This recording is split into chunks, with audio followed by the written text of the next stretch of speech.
All right. Hi, everyone. Thank you so much for joining us for this webinar. So today we have here Pantera security experts to talk to you about the threat of cryptojacking. So cryptojacking, it's not as famous as ransomware or data breaches, but it's actually become one of the most persistent and stealthy forms of cybercrime in the past few years. According to the IBM X-Force Threat Intelligence Index in 2024, cybercriminals are focusing their operations on three main types of attacks: ransomware, business email compromise, and cryptojacking. So even though it's not as well known, it is definitely a major threat out there. It's both the popularity of cryptocurrency and the evolution going on in IT that really makes cryptojacking so alluring and easy for attackers. Trends like cloud, infrastructure as a service, and containerized environments that are all designed for elasticity and for fast changes in resource consumption make it easy for attackers to get in the game and steal organizations' resources and make profit for a long time while staying completely hidden. I'm Michal Brenner, Senior Director of Product Marketing at Pantera, and I'm joined today by Mark Edvavny, Senior Security Researcher, and Avia Yaakov, our Product Manager, who will both be talking with you shortly. Thank you. So Pantera is the leader in automated security validation. What our customers do with our platform is test their defenses continually and automatically by running real yet safe attacks in their live IT environment. And we're continually adding new security validation capabilities, like, for example, validating defenses against cryptojacking attacks through an ongoing flow of new CyberPulse releases that add these cyber validation content into our platform. So this allows our customers to know their exposure to the latest, for example, CISA, known exploited vulnerabilities, new attack vectors and techniques out there, and varied other types of exposures. Any question you have throughout this webinar on cryptojacking or how Pantera can help in general, just drop a question in the Q&A and we'll be happy to follow up.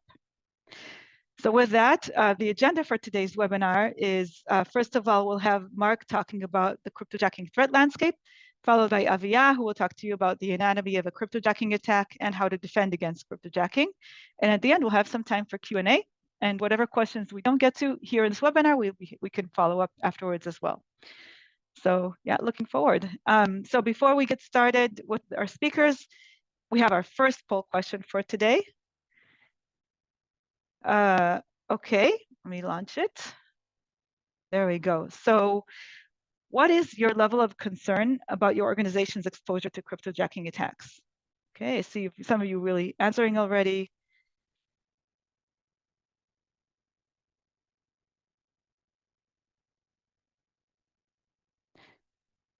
Okay, very interesting. So the top answer we're seeing here, and it's changing, and basically we have respondents answering. You guys are answering in all of the categories, but it seems like mostly moderately concerned, right? Or not sure. That also makes sense. It is a stealthy attack, so many don't know that they're actually being attacked. Okay, it looks like about half of you are moderately concerned. Thank you for your answers there. And with that, Mark, thank you very please much, Michal. continue. Hi, everyone. I'm Mark Edvavny, a senior researcher at Pantera Labs.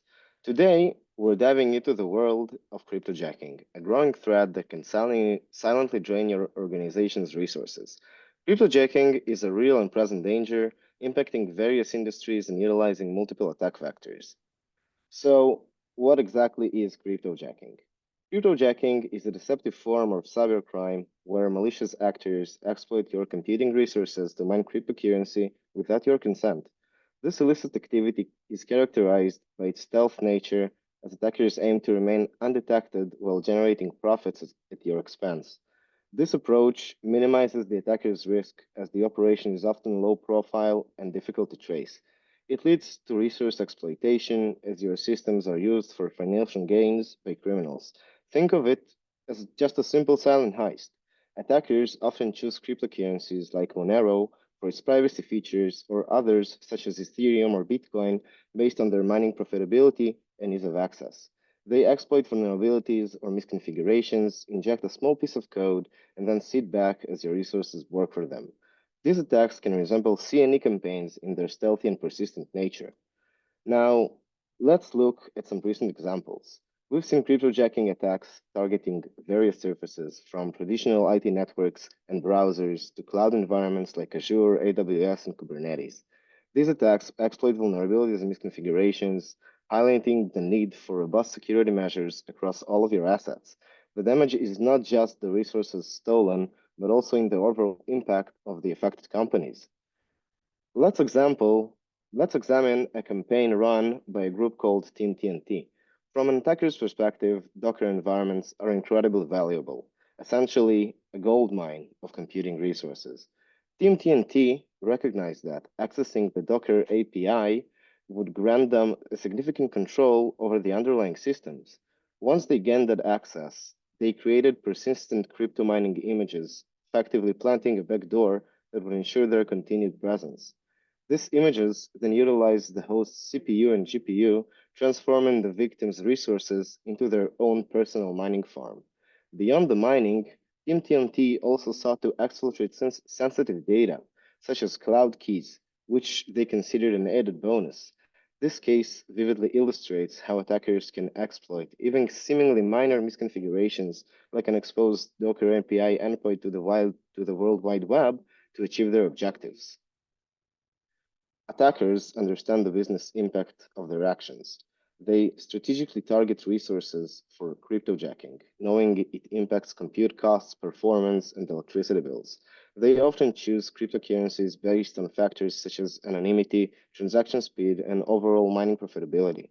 Attackers will frequently automate these attacks at scale, maximizing their return while minimizing their direct involvement. They exploit unmonitored cloud usage, seeing any victim impact as just simple collateral damage.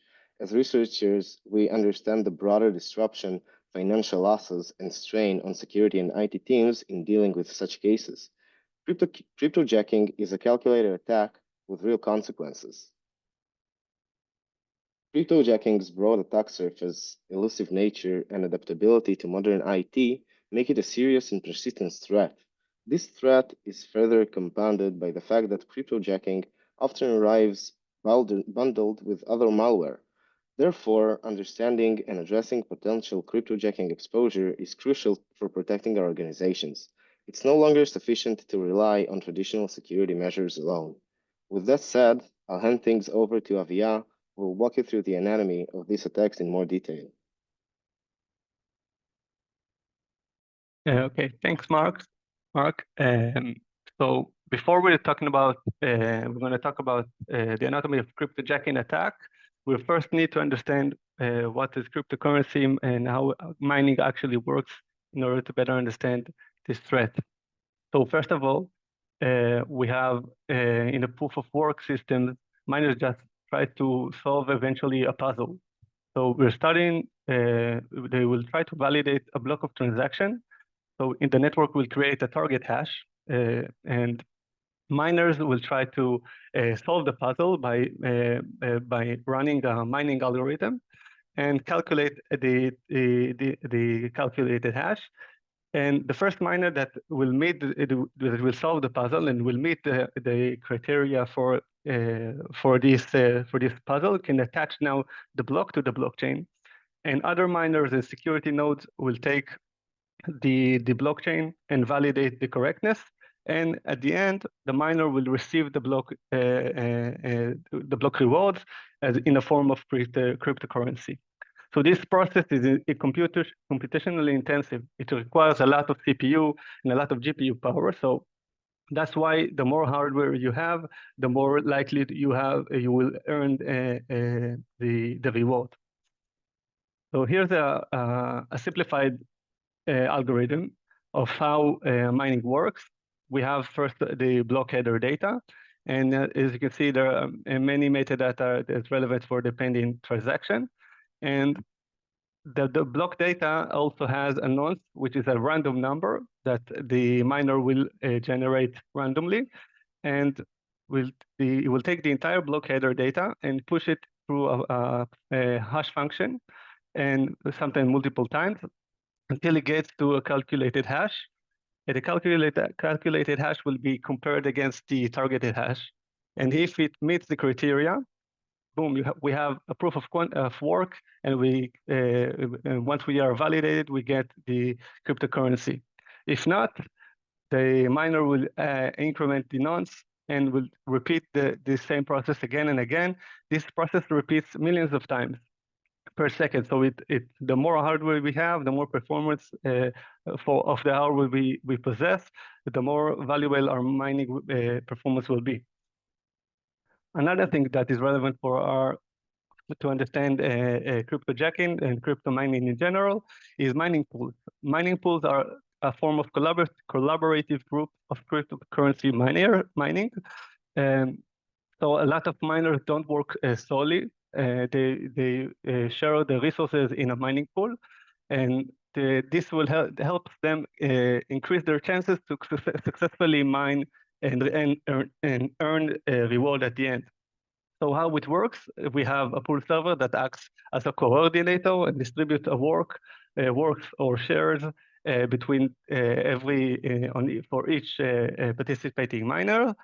Each miner share his work, share his resources, whether they are GPU, CPU power, and once the pool mines a valid block, the reward is split among all the participants, and each one gets a reward proportionally to what work was made by him.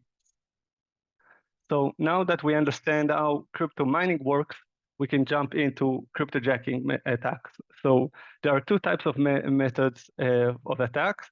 The first one is host-based. So whether it's a VM or a server or a container, an attack will be implemented by malware onto the workload and run directly on the resource. And the other one is the web-based attack, when the attack runs in a web page directly on the browser. So there's no need for installation or something like that. Only the attacker only needs to have a web page that it makes the victim get through, maybe by ads, maybe by a compromised website. So it's also a form of attack.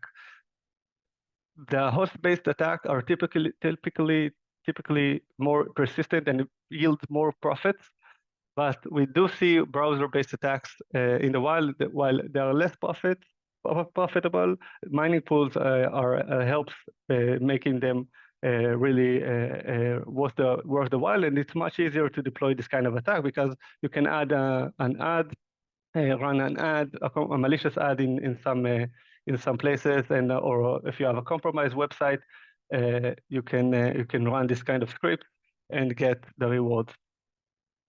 So there are these are the key stages of cryptojacking attack, the anatomy of the attack.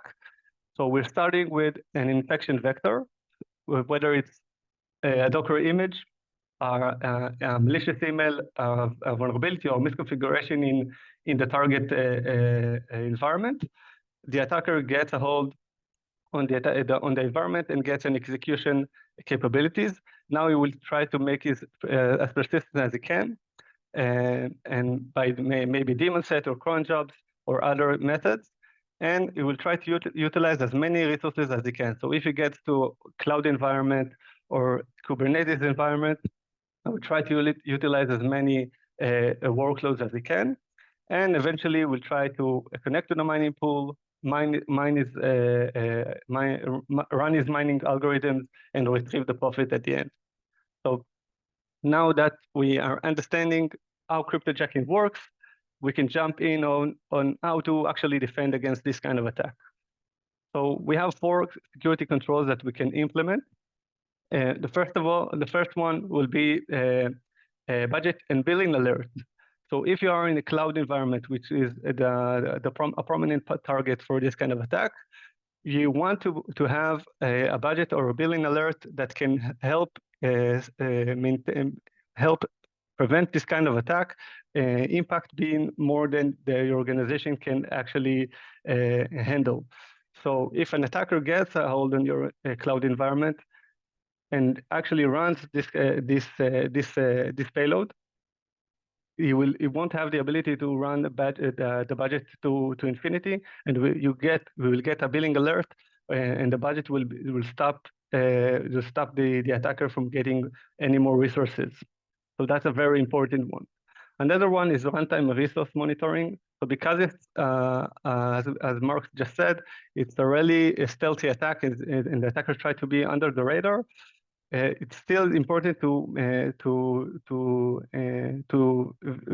visualize your runtime resources and monitor them. So if you see a spike in CPU and GPU, if you have any anomalies in RAM, this will also can be an indication of an attacker abusing your resources. Another one will be blocking egress connection to a mining pool. So attackers, as we just discussed before, needs to have the ability to connect to their mining pools. So mining pools a lot of them are very known, so we can stop any outbound connection to these IPs. And eventually, as the better we have control of the network we going outside, will help us prevent the attacker get any profit. And last one will be hardening and endpoint protection. It's relevant for any kind of attack, and this one is not different. Making sure our security hygiene is properly configured, and we have the right security tools that can prevent this kind of attack, maybe endpoint protection, CWPP, and so on. So now I will move. This is a good place to give Michal another poll question. So Michal. Yeah, so Avia talked about different types of security controls or measures that can help defend against cryptojacking attacks. Our question to you is, sorry, let me find the poll. There we go. Question to you is, which security measure would you prioritize for defending against cryptojacking attacks in your environment? So with endpoint protection, you basically make sure if it's a malware-based attack that it won't be able to run in the first place. If it's a resource performance or billing monitoring, it helps you focus on the symptom, though you're not blocking really the underlying methods of attack. Firewalls for egress filtering, as Avia discussed, or they're all needed basically.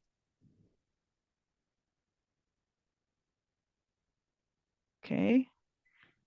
Looks like it's a kind of a tie between endpoint protection and no one measure is higher priority. All are needed. Yeah, those are consistently the ones. Okay, thank you. Let me share the results here so you can see. Yep, it looks like, again, all four got answers, but it seems that endpoint protection is the top, followed by no one measure is higher priority. Okay, interesting. Thank you. Okay, thanks, Michal. So at Pantera, we believe that defense is only good as the ability to validate it. So in this example, we can see how Pantera actually execute safely a cryptojacking payload on a compromised host in a tested environment. As you can see, we bypass the EDR, run a crypto mining payload on the victim host, and making sure Pantera always makes sure that the payloads we run are safe, and we have a connection to a mining pool that will help us get the rewards. So simulations like this help us to see whether the security controls are we implemented before actually catch or miss this kind of threats, and we can really understand if we are ready for this kind of threats. Another example is if we have an AWS account, but we don't have a billing policy or a billing alert. So another security control that is really important here. So if we don't have that kind, Pantera will show you actually how an attacker will spin multiple compute instances like EC2s, containers, serverless function, and will start mine silently, and trying to not, and we're making sure that we're not trying to make any behavior that is not relevant for cryptojacking. So we don't exfiltrate that data. We don't try to crash the system. We just want to have access to as many compute resources as we can. So if there are no billing alerts, you might not notice it until the end of the month when you have an exploded bill, 10 times what your organization really wanted. So that's way in that way, Pantera will show you if you're ready for this threat in AWS. Another one is in Kubernetes environment. So this one is really interesting because attacker can abuse a very simple and very legitimate feature called daemon set. So daemon set allows you to deploy pods or containers throughout your entire Kubernetes clusters. So when attacker has a hold or Kubernetes access, Kubernetes token that gives them access to the entire cluster, it can now execute with the right permission a payload on the entire cluster nodes. That means a lot of workload resources, and the entire workload Kubernetes cluster becomes a mining bot. This tactic is especially dangerous because it blends into native Kubernetes functionality. So we have a daemon set that is inherently unsuspicious. It's commonly used for legitimate purposes, and that's why it makes such an effective disguise. So we can dive a little deeper here and see how Pantera shows it. You can see that we have a story here when an attacker gets a Kubernetes token from maybe a compromised host, a Linux host, or maybe we get the Kubernetes token from a leaked credential, and the attacker uses this to enumerate the Kubernetes cluster, validate the Kubernetes token against that kube API, and now we will try to map the entire cluster and run with the right permission. If it has the right permission, run the crypto mining payload on the entire cluster using the daemon set functionality. So again, we're seeing why it's so important for in this space, why it's really important for security hygiene. If you have web-based access control properly, so over permissive tokens will not take place. But if not, it is a major blind spot for many environments when we have this kind of tokens lying around.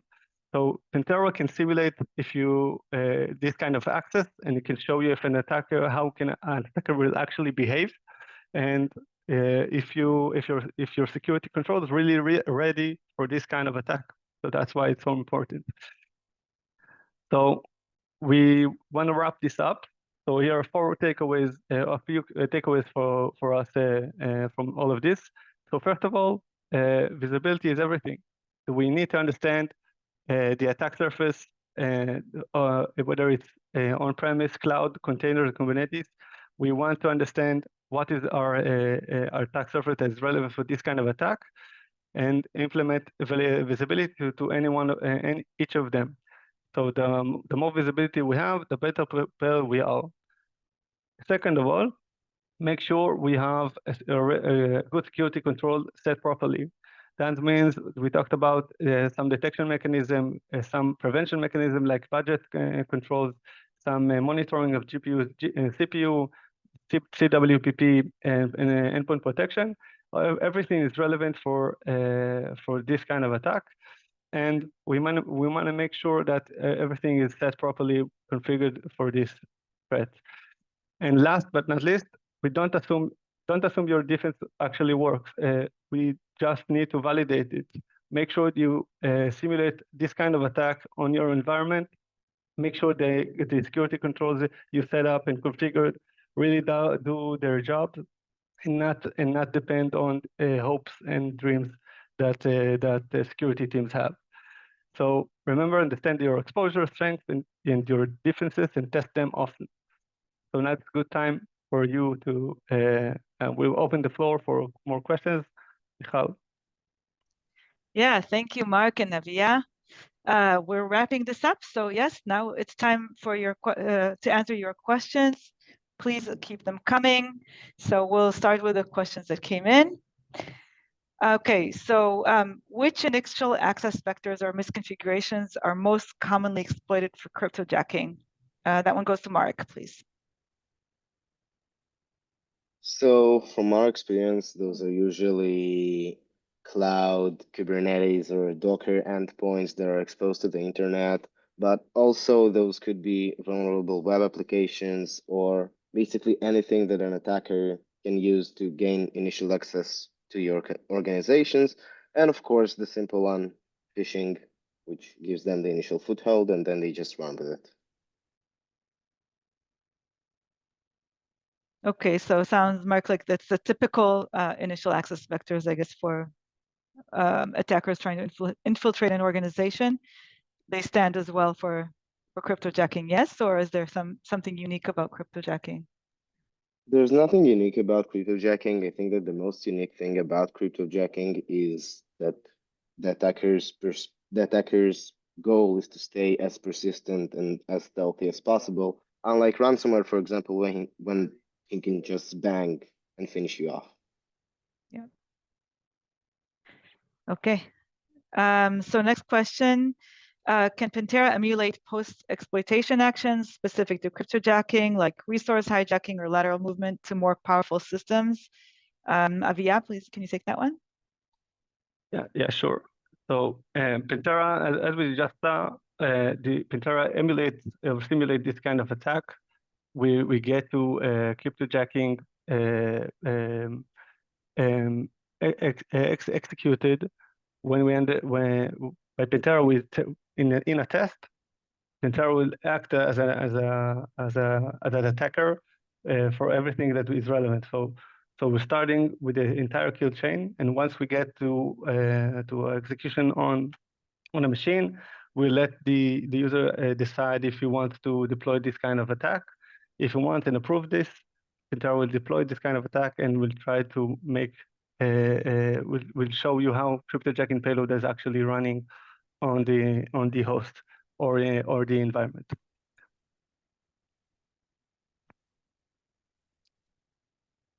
Okay, next question. What percentage of breaches consist of cryptojacking? So I haven't seen specific data points on that.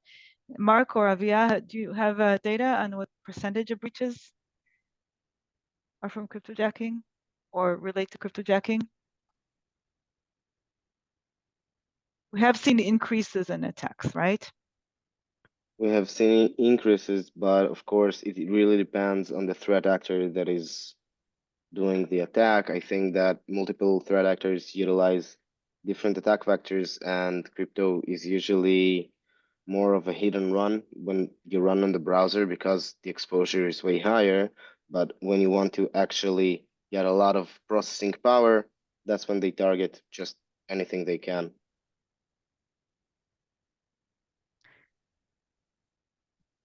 Okay, thank you.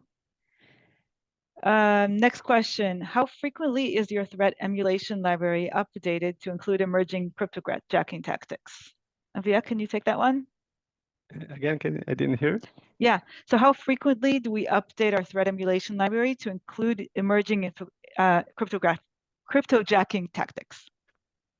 Okay, so that's a good question. So we always add more capabilities and TTPs to this kind of attack. So as you saw, with with Michal started with it, we have the cyber pulse mechanism. So whenever there is a new threat out there in the wild, the research team takes these kind of attacks, understand if it's really relevant and has a big impact on in the wild, and if so, we figure out how to implement it safely into Pantera and add it to our attack stack.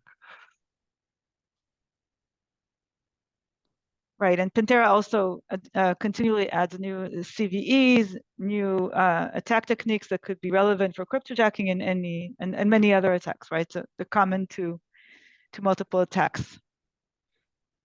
Yeah. Okay. Yeah, Yep. and what's important here is the impact at the end. So you're going to see whether it's from CVE or an access at the end. If your security control is ready for this kind of behavior on the victim host or clusters or cloud environment, if the target is ready, it will see the behavior as malicious and will tell you. So that's maybe sometimes the TTP is not so important more than the actual work that's being done. So that will give you a lot of information with that. Yes.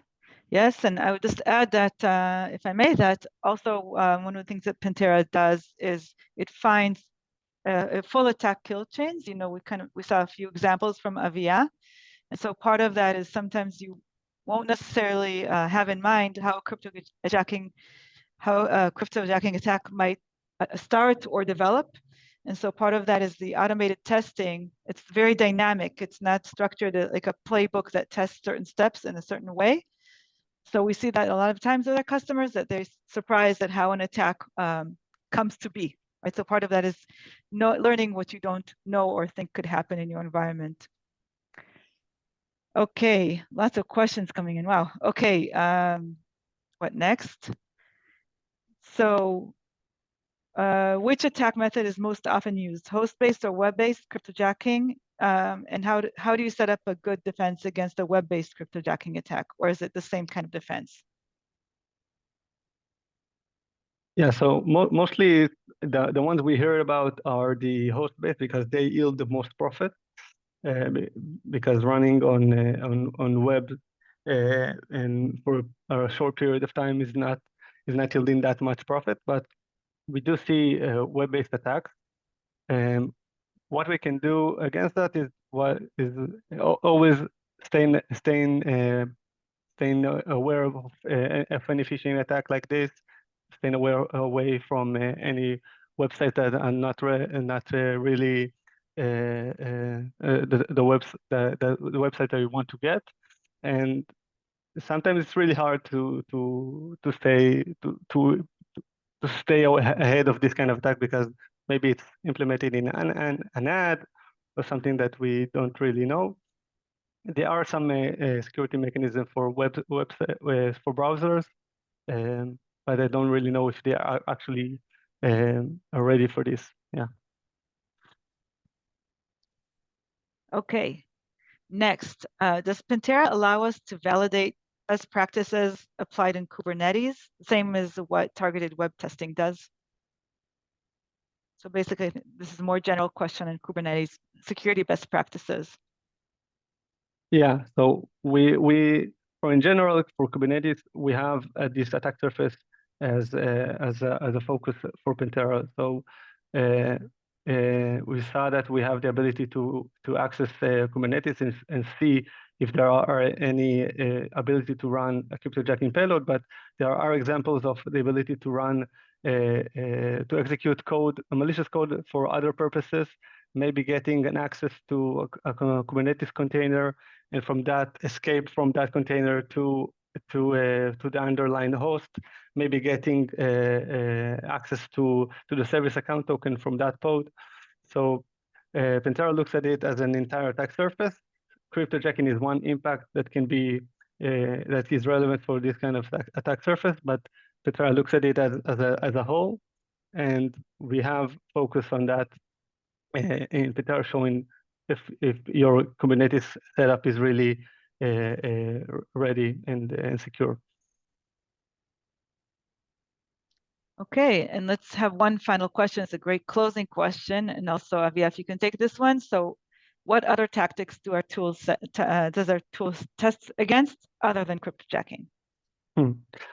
So big question. We have yeah, so we have a vast amount of tactics and attacks, whether it's ransomware attacks, web attacks, on-premise attacks, cloud attacks that are relevant, enter ID attacks. So Pantera goes in its vision. Pantera goes to the attackers from anywhere. So we have abilities that are relevant for an attacker that is placed everywhere, whether it's on-premise, cloud, or external attack surface. We look at everything, and we are focusing on everything that is relevant for a real attacker and what a real attacker will do.